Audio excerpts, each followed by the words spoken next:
Amados irmãos, bom dia, que a graça e a paz do nosso Senhor e Salvador Jesus Cristo te alcance nessa manhã. Esse Deus maravilhoso invada o teu coração e produza na tua vida esperança, graça, essa misericórdia que nos alcança. Hoje, nós estamos entrando na 17ª gota de esperança. 17ª gota de esperança.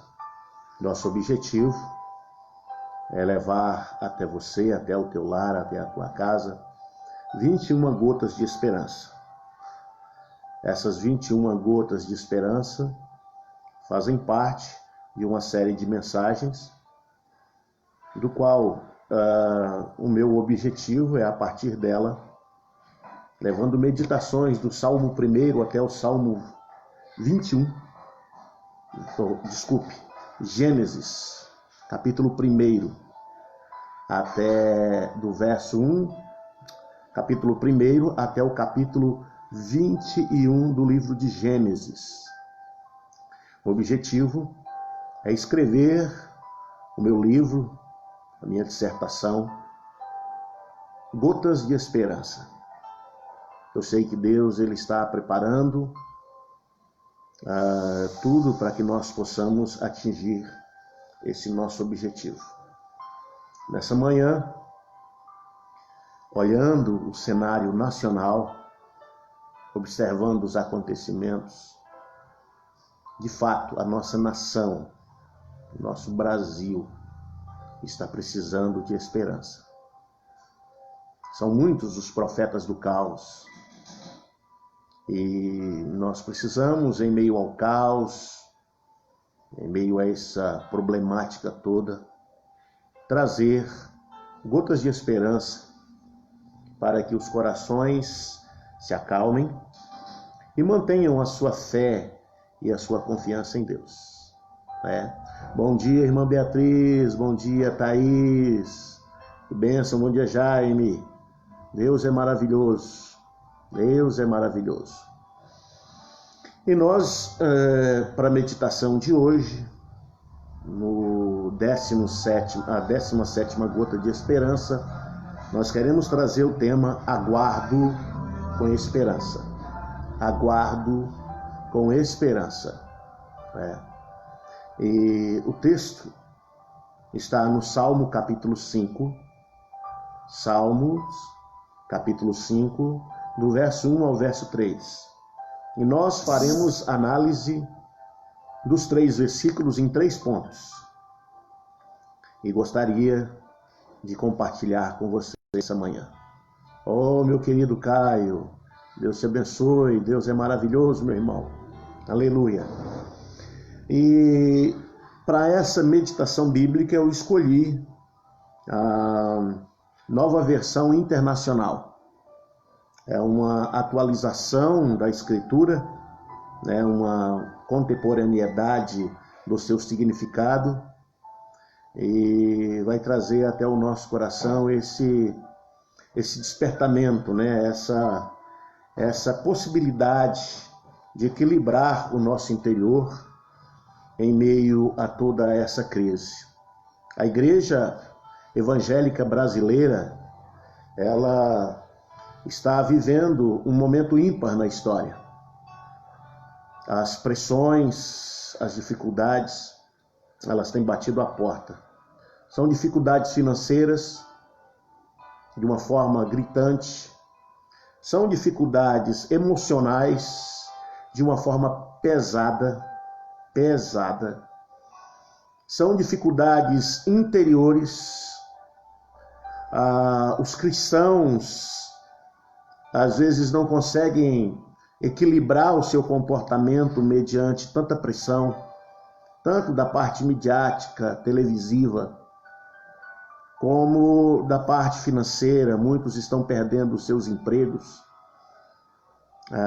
Muitos foram forçados a férias compulsórias.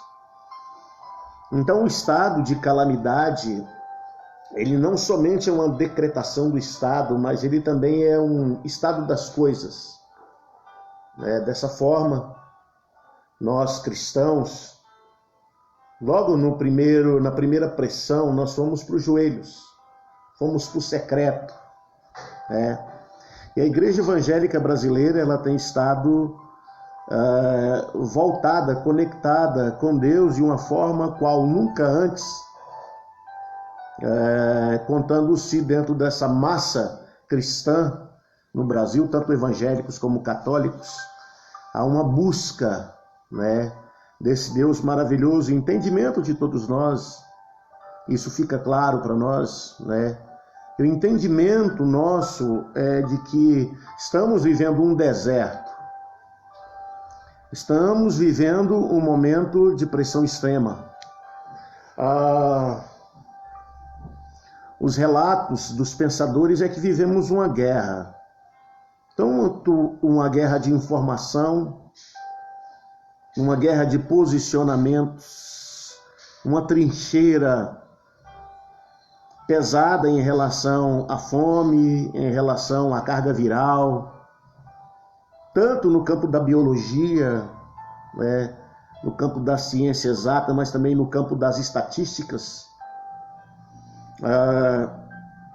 no campo das interpretações, até mesmo na saúde, seja ela interpretação para uma flexibilização de forma vertical, mas um engessamento da parte horizontal relacionada à saúde dentro da nação, e isso também decorrente de outros países.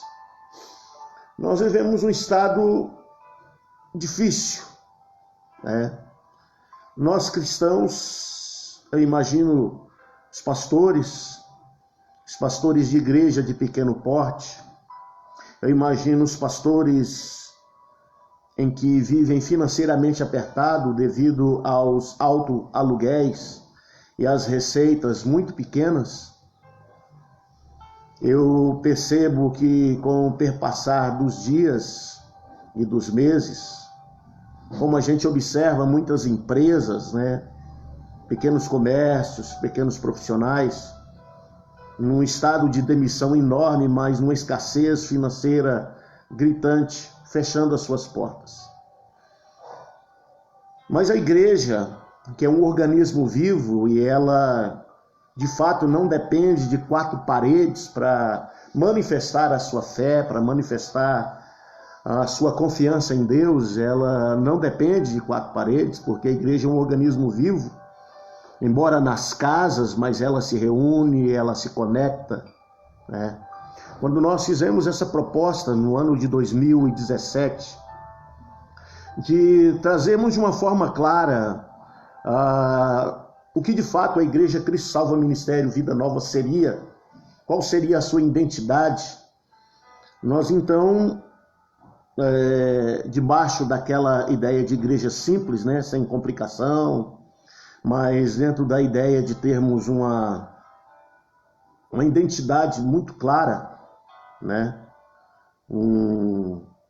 uma identidade palpável dos seus membros, nós estabelecemos então 3 princípios importantes, básicos do nosso tripé, de como nós seríamos igreja na cidade de Paraguaçu Paulista e como atingiríamos a nossa relevância enquanto igreja, enquanto sal, enquanto luz. Então nós estabelecemos de que a nossa igreja ela se sustentaria debaixo de 3 pilares, de 3 fundamentações: conexão com Deus, conexão com os irmãos e conexão com a sociedade.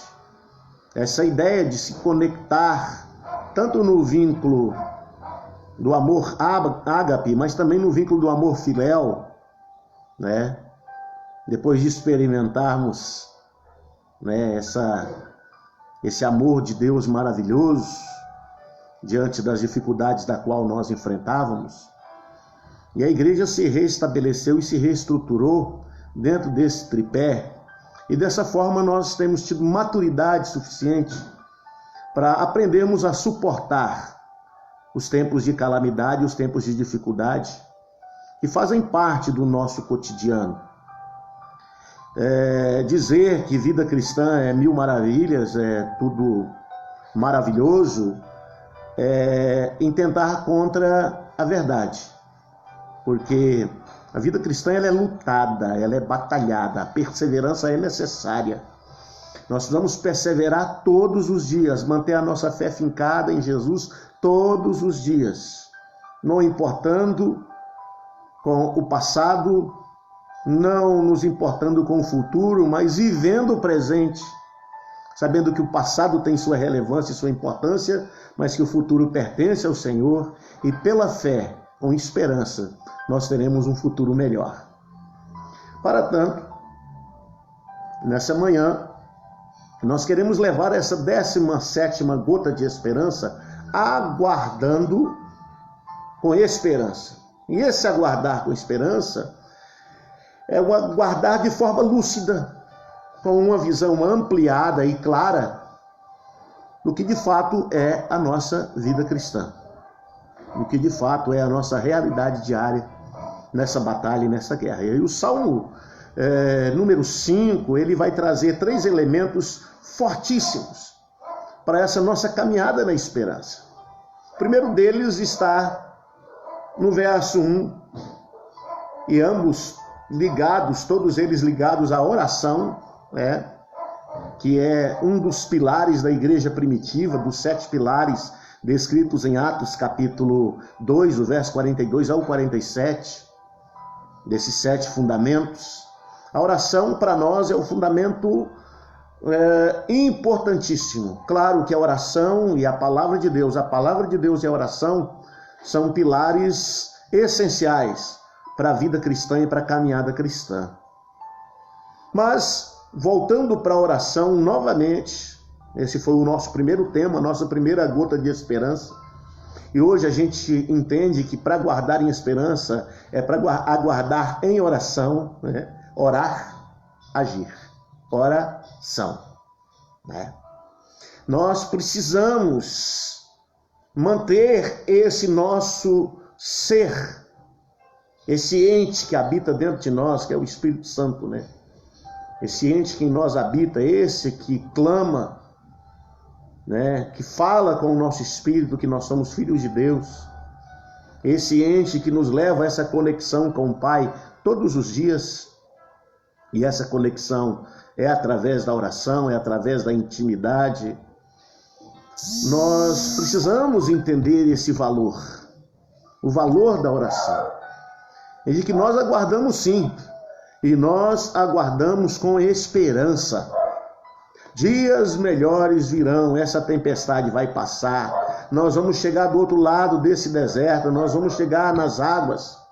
E às vezes andando nas águas elas são turvas, as ondas são fortes, os ventos são bravios. Por isso a nossa casa tem que ser construída na rocha que é Jesus e não no elemento religioso, no CPF, na instituição religiosa. Não. A nossa fé ela tem que estar firmada em Jesus, autor e consumador da nossa fé. É isso que equilibra a nossa vida no nosso dia a dia.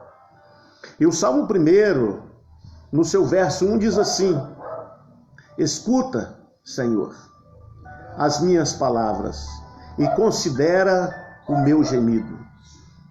Escuta, Senhor, as minhas palavras e considera o meu gemido. Isso é intimidade.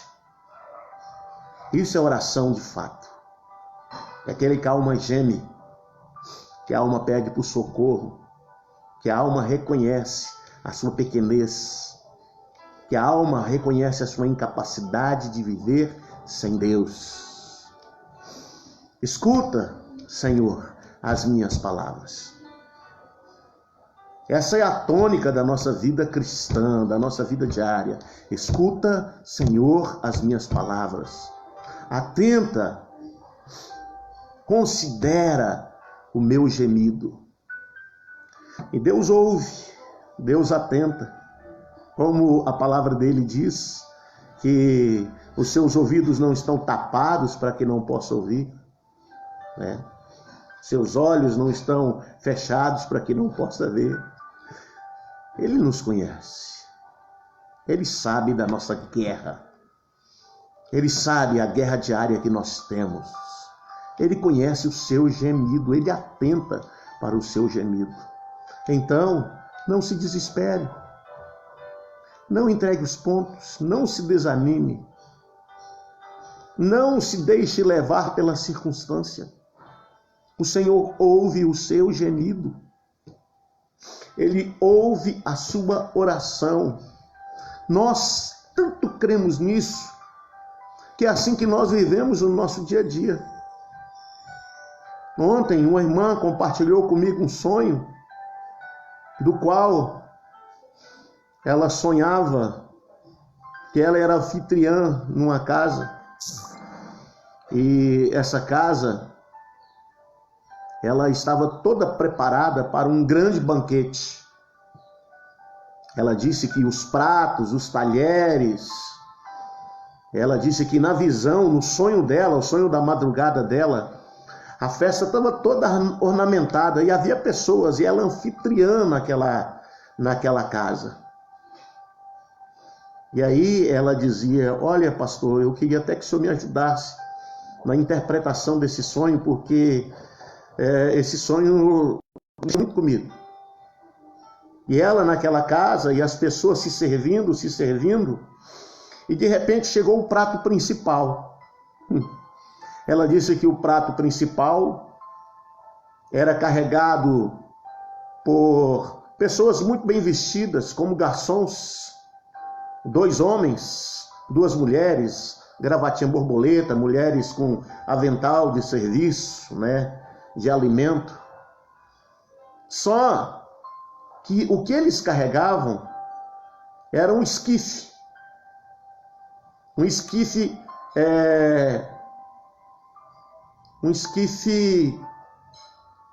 de um material brilhoso, né?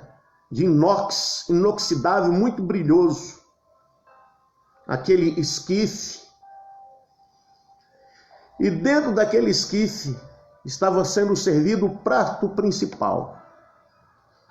E ela disse que as pessoas iam até esse lugar com seus pratos, pegava, né, os seus talheres, as suas conchas, as suas espumadeiras, e colocava aquele prato principal dentro dos seus pratos e comiam deliciosamente e elogiavam a qualidade do alimento. Nossa, que gostoso, que delícia, que saboroso. E ela, olhando de longe, ela disse que falava assim: mas será que ninguém está percebendo, não está vendo que o alimento está sendo servido num recipiente de morte? E ela disse que ela ficou assim, tão temerosa, que ela não teve coragem de ir buscar o alimento naquele esquife. Então ela disse: pastor, que sonho que foi esse? E eu fiquei admirado do sonho. Porque eu falei para ela bem assim: olha, irmã, isso é alimento em tempos de morte. Alimento para fortalecer a nós em tempos de morte. O que nós vemos é toda uma sociedade olhando para o esquife, olhando para o caixão, e uma parte enorme focada no caixão que representa a morte. Mas muitos estão tirando da morte vida. Muitos estavam mortos e não percebiam. Muitos e muitos cristãos estavam entregues aos seus egoísmos, aos seus achismos, ao seu ego inflado. Muitos e muitos cristãos estavam vivendo na morte, achando que estavam projetando vida. E Deus permite que de fato a morte se materialize e a igreja passe a viver no ambiente de morte. Ela passe a se alimentar da palavra de Deus, desse alimento servido no sistema e no tempo principal que nós vivemos, que é a palavra de Deus, que é a oração, que é a nossa volta para Deus, nesse tempo de calamidade, nesse tempo de dificuldade. É assim que eu creio e dessa forma eu disse para ela. É assim que nós enxergamos os tempos e as épocas. É assim que nós enxergamos a dificuldade que nos assola. E as dificuldades são muito grandes. O estado de morte, morte de empresas, morte de igrejas, de CPFs, de CNPJs. Mas Deus está dando para nós, para mim e para você, a oportunidade de nós nos voltarmos para Ele. Não dependermos de instituições, não dependermos de religião, não dependermos de indumentária, seja ela qual for, mas dependermos único e exclusivamente de Deus. Por isso que o salmista fala: escuta, Senhor, as minhas palavras, considera o meu gemido. E em segundo lugar, no verso 2 diz assim: atenta para o meu grito de socorro, meu Rei e meu Deus, pois a ti eu imploro. Atenta para o meu grito de socorro. O Senhor vem ao nosso socorro. Ele atenta. O salmista clama. Eu quero dizer para você que o Senhor atenta para o nosso grito de socorro. Ele ouve a nossa esperança. Verdade, Débora? Só temos a confiança em Deus. Verdade. Não é em governos. Não é em sistema político. Não é nem mesmo em sistema da ciência. Muitos estão depositando a sua confiança na ciência. Preste bem atenção. Nos últimos dias, a ciência seria multiplicada. E a palavra de Deus fala que a ciência, o saber ensoberbece. Eu quero dizer para vocês que a nossa confiança, ela não está na ciência. Ela não está na OMS. Ela não está na China. Ela não está no sistema político. Ela não está na dicotomia direita e esquerda. A igreja precisa entender que a nossa confiança está no Senhor. É nele. Isso é verdade, Débora. Isso é verdade. E essa é a fé que tem que nutrir a cada um dos cristãos que vivem pela fé. E esse é o tempo de vivermos pela fé. Então, atenta ao meu grito de socorro, meu Rei e meu Deus, pois a ti eu imploro. A igreja do Senhor Jesus precisa voltar-se para Deus. Os cristãos precisam se arrepender da distância que mantiveram de Deus, vestido com esse esquife de morte chamado religião. Esse esquife de morte chamado religião. Religiosidade. Essa roupagem. Mas o Senhor,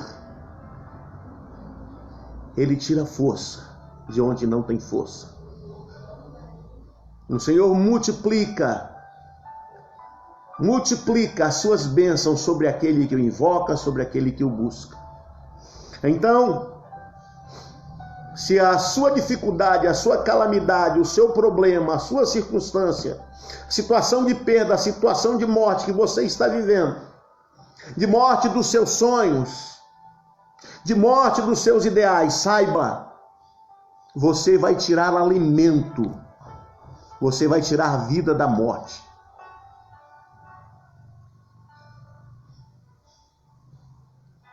E o quadro vai mudar. Ah, vai mudar. A igreja do Senhor Jesus experimentará um avivamento tal qual nunca houve na face da terra. É assim que eu creio. É assim que eu deposito a minha confiança em Deus e naquilo que diz a sua palavra. Verso 3, para encerrar, em terceiro lugar. De manhã ouves, Senhor, o meu clamor. De manhã te apresento a minha oração e aguardo com esperança. De manhã ouve, Senhor. De manhã ouve, Senhor, o meu clamor. De manhã ouve, Senhor, o meu clamor. De manhã te apresento a minha oração e aguardo com esperança. Eu aguardo com esperança. É assim que eu creio. É assim que nós cristãos devemos viver. Já de manhã, porque hoje é presente. Não se preocupe com os números de ontem. Não se preocupem com os prognósticos dos números de amanhã. Hoje é presente. É hoje que eu preciso olhar e crer. É hoje que eu preciso viver crendo que esse Deus é poderoso para fazer infinitamente mais do que tudo aquilo que pedimos ou pensamos. A minha esperança, eu aguardo com esperança. Eu aguardo com esperança. Eu aguardo com esperança. Pai, em nome do Senhor Jesus, como diz a tua palavra, Senhor, considera o meu gemido. Tu consideras, como diz a tua palavra, o choro pode durar a noite inteira, mas a alegria vem pela manhã. Em ti, Senhor, colocamos a nossa confiança. Em ti, Senhor, colocamos a nossa confiança. Não, a nossa confiança não está na instituição. A nossa confiança não está na religião. A nossa confiança não está nos sistemas do mundo. A nossa confiança não está nas potências mundiais. A nossa confiança não está nos recursos dos homens. A nossa confiança não está na ciência. A nossa confiança não está no dinheiro. A nossa confiança, Senhor, não está naquilo que é palpável. A nossa confiança está naquilo que nós não vemos, mas cremos. A nossa confiança está no Senhor. E nós aguardamos, Senhor, com confiança, porque o Senhor está trabalhando na vida da igreja. O Senhor está avivando a igreja do Senhor nesses tempos, porque a igreja descobriu o tesouro que deve ser cavado. Pois a tua palavra diz, o próprio Senhor Jesus disse, que quando nós encontramos um tesouro precioso, então nós vendemos tudo o que possuímos para adquirir o terreno e cavar fundo até encontrarmos o nosso tesouro. Pois a tua palavra diz que onde estiver o nosso tesouro, aí está o nosso coração. E o nosso tesouro é o Senhor. O nosso tesouro, o nosso bem maior é o Senhor. Por isso, Pai, trabalha no coração dos seus filhos. Oh, Senhor, desperta cada um de nós para buscarmos no Senhor, para colocarmos no Senhor a nossa confiança e aguardar com esperança no Senhor. Nos abençoe nesse dia, papai. Faz a tua obra maravilhosa em cada vida, em cada coração. É que nós oramos, é o que nós te pedimos, em o nome de Jesus. Assim, o Senhor te abençoe e te guarde. Ele faça resplandecer o seu rosto sobre ti e tenha misericórdia de ti. O Senhor sobre ti levante o seu rosto e te dê a paz.